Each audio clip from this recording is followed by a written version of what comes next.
Estaba esta semana no, en realidad esto venimos como postergándolo hace como 3 semanas, más o menos, ¿no? 3 semanas, pastor. Y bueno, cuando el pastor Lucho me dice, che, Cristian, ¿te animás a compartir algo? Digo, bueno, está bien, voy a hacer lo que pueda, ¿viste? Está predicando vos, está predicando Darío, no sé qué.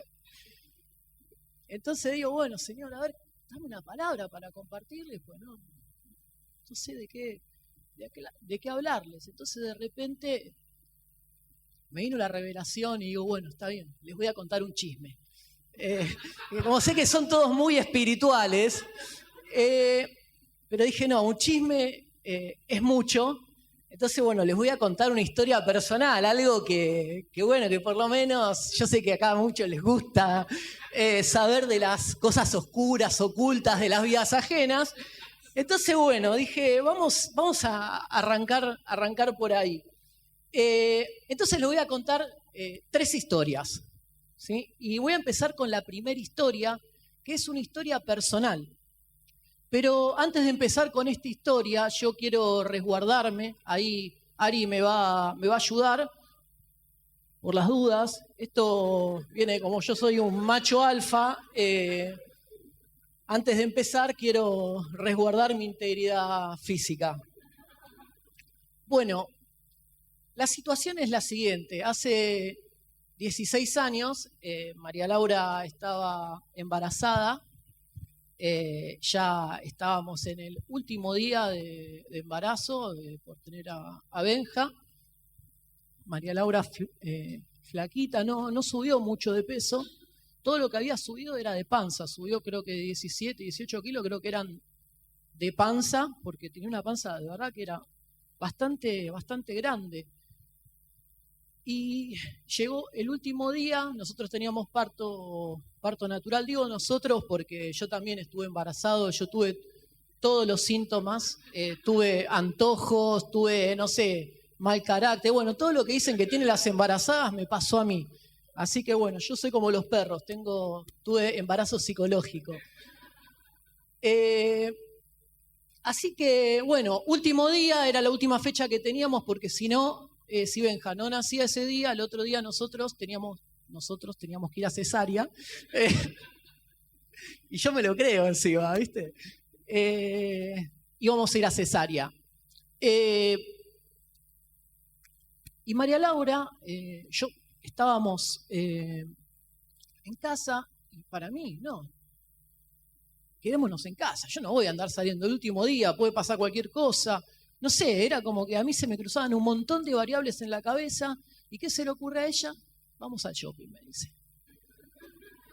Señor, ¿por qué? ¿Por qué me pasan estas cosas a mí? Bueno, vamos al shopping, 2 horas caminando, imagínate. Así iba María Laura, apenas se podía mover, estaba muy fastidiosa. Vieron que los últimos tiempos del embarazo, no sé ahí cómo están ustedes. Y Franco, ¿vos estás con síntomas?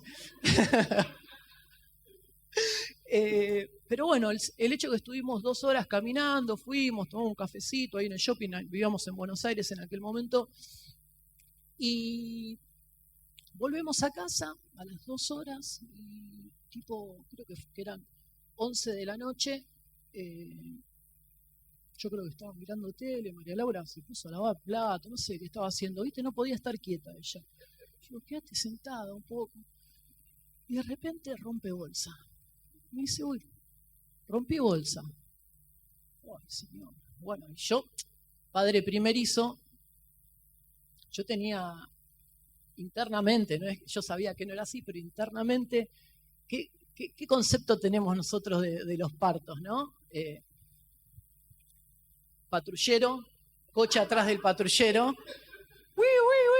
así, no se llega al hospital, embotellamiento de tránsito. Benja que nace en el asiento trasero del auto, yo recibiendo al nene, ¿viste? Presentándolo tipo el Rey León. Pero bueno, en ese momento, bueno, dale, agarremos las cosas y vamos al hospital. Y ella agarra, me mira y me dice, no, me voy a bañar. Yo en ese momento, para no hacerla sentir, no sé, nerviosa, traté de morderme la lengua, me dice, me voy a bañar se da vuelta, me da la espalda y se va a bañar. Y yo con la película esta, no llegamos, va a tener la escalera, vas a tener el pibe. Bueno, se bañó a todo esto, yo estaba re nervioso. Che, pa, mi papá era taxista en ese momento. Pa, venite para acá, que María Laura rompió bolsa y tenemos que ir para la clínica.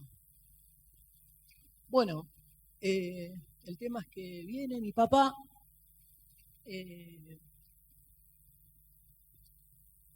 nos pasa a buscar, bueno, todo esto pasan como, no sé, como 2 horas entre que agarramos el bolsito, que esto, que el otro. Me viene a buscar mi viejo y vamos en el auto y mi papá, Lau, ¿cómo estás? ¿Estás bien? Le hablaba y manejaba a 12, iba mi viejo. Yo ya quería estar adentro del hospital con un médico y darle María Laura al médico, ¿viste? Yo ya como que me desentiendo ahí, como que ya estoy tranquilo. Y mi viejo iba a 12. Y bueno, después terminó todo bien, ahí tenemos una cosita chiquitita, hermosa que está ahí. Pero a mí lo que me llamó la atención de esta situación es que, fíjate cómo 2 personas, la misma situación y en realidad el mismo desenlace, porque el desenlace lo tenés ahí adelante.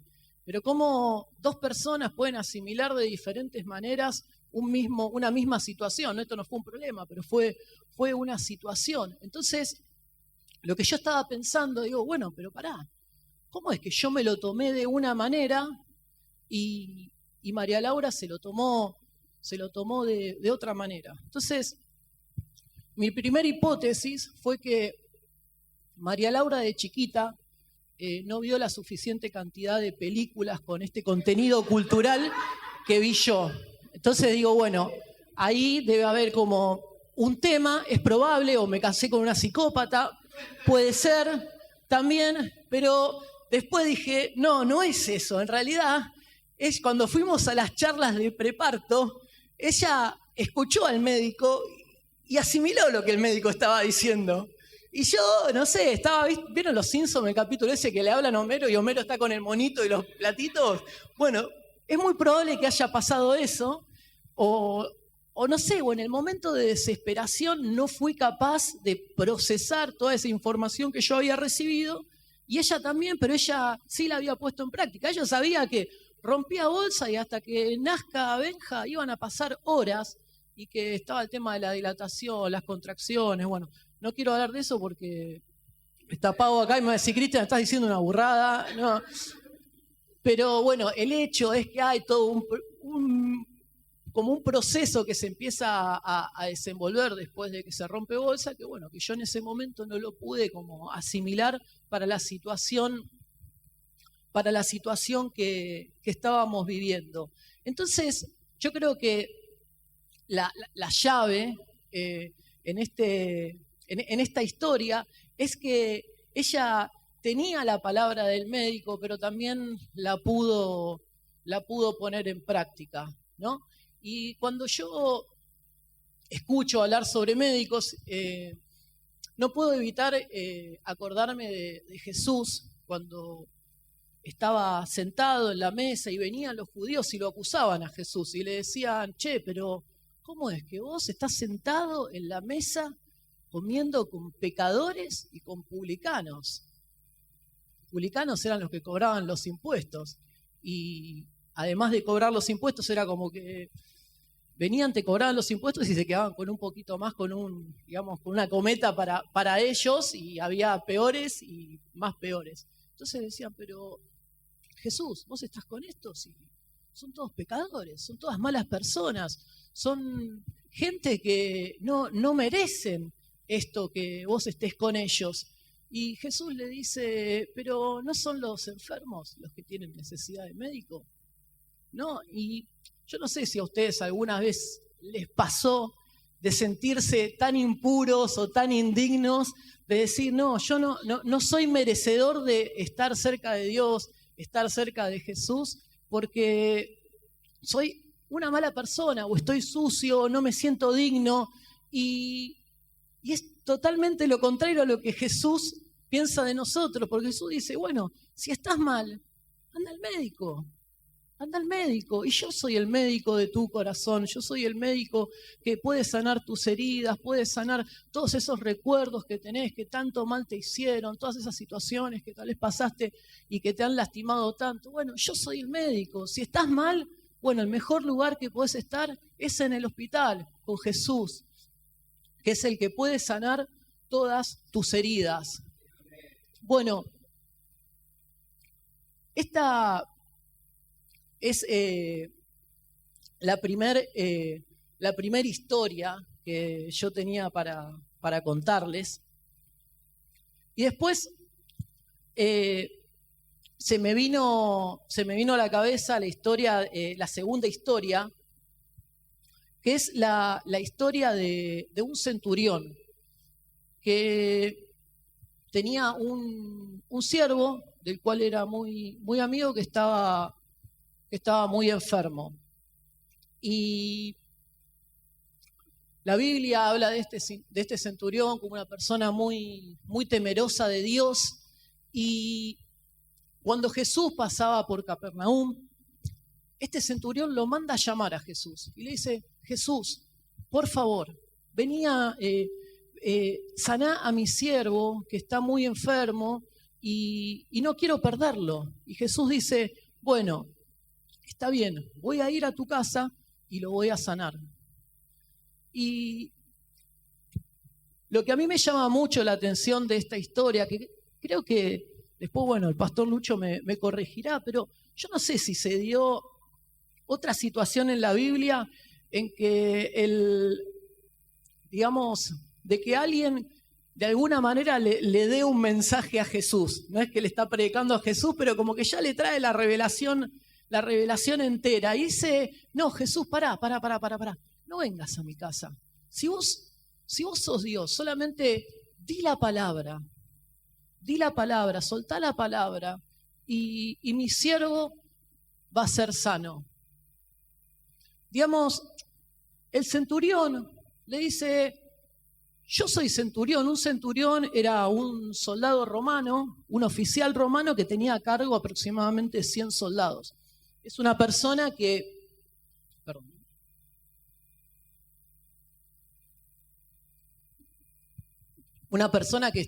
estaba en autoridad, un militar, y sabía lo que era dar órdenes y sabía lo que era recibir órdenes. Y le dice: mirá, Jesús, yo soy una persona que está en autoridad y también estoy bajo autoridad.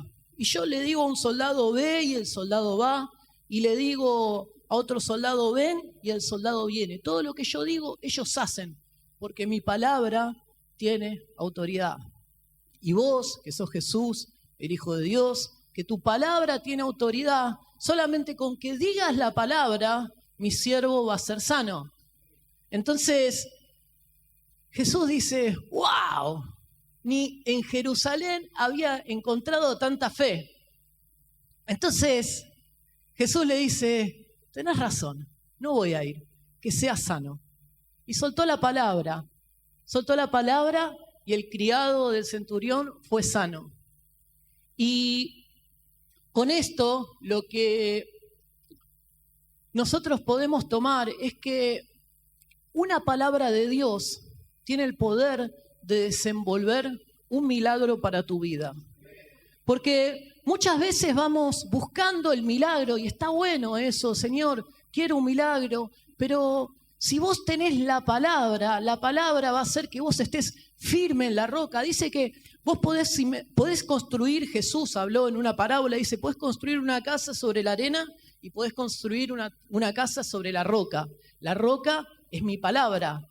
La casa que está construida sobre la arena, vienen los vientos, vienen las tormentas y la van a derribar porque no tiene buenos cimientos.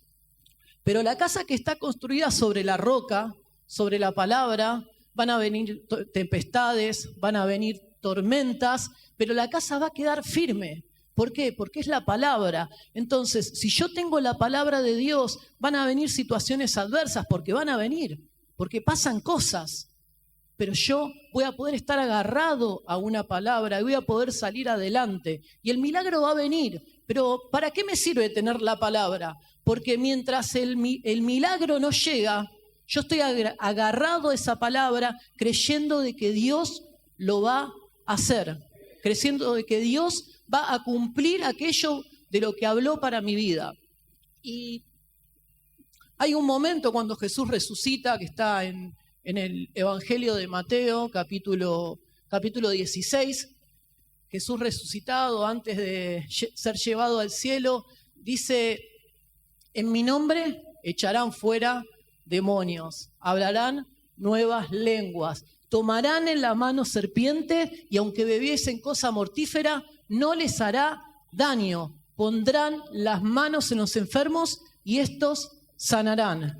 Ahora, lo que a mí me llama la atención de este pasaje, que si vos te movés 2 versículos más adelante, en el versículo 20, dice que los apóstoles, saliendo, predicaban la palabra de Dios y el Señor confirmaba su palabra, ¿con qué? Con las señales que la acompañaban. Las señales acompañan la palabra de Dios. Entonces, si yo tengo una palabra, voy a tener el milagro, pero también la palabra me la quedo y si lo vuelvo a necesitar, lo voy a volver a tener el milagro porque tengo la palabra y los milagros siguen la palabra. Y por último, hay una historia que me gusta contar siempre, que es la historia de un muchacho que estaba perdido en las drogas. Ese muchacho era yo. Estoy acá ahora delante de ustedes. Sí. Y un día, hacía 3 días que estaba de gira, tomando cocaína, no podía dejar, no me podía dormir y seguía y seguía y seguía. Y ya se había acabado y estaba en mi casa, en la cama, dando vueltas, sin saber qué hacer, sin poder dejar las drogas. Y digo, bueno, ¿qué hago? Bueno, me pongo a leer algo. En ese momento estaba tan ido de mí que dije, bueno, me pongo a leer algo. Y agarro un cajón, abro un cajón, empiezo a revolver a ver si encontraba algo para leer, porque no tenía muchos libros, y de repente de abajo de todo como que aparece un libro y que yo no sé si era la locura que tenía en ese momento, pero ese libro como que se ilumina. Yo lo vi que se iluminó. Vos contámela como quieras, yo te digo lo que yo vi. El libro ese se iluminó. Bueno, lo agarro y era el Nuevo Testamento de mi primera comunión. Dije, bueno, está bien, no tengo otra cosa que hacer, no puedo bajar, estoy re loco. Listo, vamos a leerlo. Bueno, y agarro y caigo, no me acuerdo cómo es que llegué, pero terminé, me acuerdo, Lucas capítulo 7 y capítulo 8. Y el mensaje que a mí me quedó cuando leí eso, en ese momento, las palabras que me quedaron resonando en la cabeza, es que hay 2 caminos en la vida, uno ancho y uno angosto, y el ancho conducirá a donde hay llanto y rechinar de dientes. Yo no sé si lo saben, pero el efecto de la cocaína lo que hace es que te deja los dientes así rechinando, y yo estaba llorando porque no podía dejar de drogarme. Y en ese momento me arrodillé en mi cama, me acuerdo, y le digo, Dios, si vos me ayudás a salir de las drogas, yo todos los días voy a leer un pasaje de la Biblia y voy a leer un Padre Nuestro. ¿Lo hice? Más o menos. A veces sí, a veces no. Pero la realidad es que, aunque nosotros permanezcamos, seamos infieles, Dios siempre permanece fiel. Siempre va a permanecer fiel. ¿Y qué es lo que te quiero decir con esto? Es que la palabra de Dios tiene poder para transformar nuestras vidas. Una palabra puede cambiar tu vida. Solamente una palabra. Y yo sé que seguramente hay personas acá que han recibido palabras y tal vez la tienen como olvidadas o enterradas pensando que no, eso ya fue, no va a pasar. Yo quiero decirte que quédate tranquilo, aferrate porque Dios lo va a hacer. Dios lo va a hacer. Dios va a cumplir el propósito para el cual esa palabra fue enviada.